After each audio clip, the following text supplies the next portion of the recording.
कर्मण्येवाधिकारस्ते मा फलेषु कदाचन मा कर्मफलहेतुर्भुः। नमस्कार शेतकरी मित्रांनो, आपला छोटू या यूट्यूब चॅनलमध्ये आपल्या सगळ्यांचं हार्दिक स्वागत. आजचं आपलं पीक आहे घास आणि या घास पिकाच्या लागवडीविषयी आज आपण माहिती पाहणार आहोत. घास हे पीक प्रामुख्याने जनावरांना खाद्य म्हणून वापरलं जातं. जनावरांच्या दुधाची प्रत वाढावी, दूध वाढावं आणि जनावरे अधिक सक्षम राहावीत, त्यांची तब्येत चांगली राहावी यासाठी हे पीक घेतलं जातं. आमचा बंधू संतोष याने आता 10 गुंठे इकडे दाखवू सगळ्यांना. हे 10 गुंठे रान तयार केलेलं आहे आणि या 10 गुंठे शेतामध्ये आम्ही त्याच्या गाईसाठी घास टाकणार आहोत. आता घास टाकण्याची पद्धती आपण पारंपरिक पद्धतीने त्याची लागवड करणार आहोत.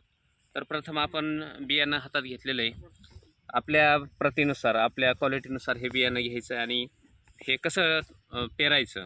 आता यासाठी पेरणी यंत्र उपलब्ध नाही आहे, तर आपण हातानेच याला पेरतो आहोत. ही आपली पारंपरिक पद्धती आहे. तर पाहूया.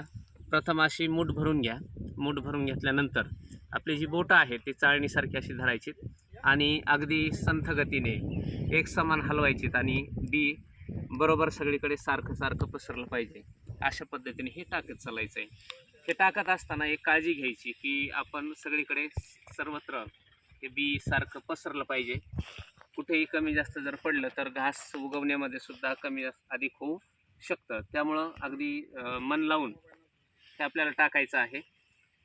हे टाकत असताना कोणतीही घाई करायची नाही.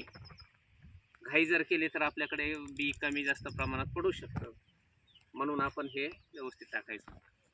जर तुम्हाला काही शंका असली तर तुम्ही आमच्या यूट्यूब चॅनलला शंका विचारू शकता, कमेंट करू शकता आणि आपल्या प्रश्नांची उत्तरं मिळू शकता.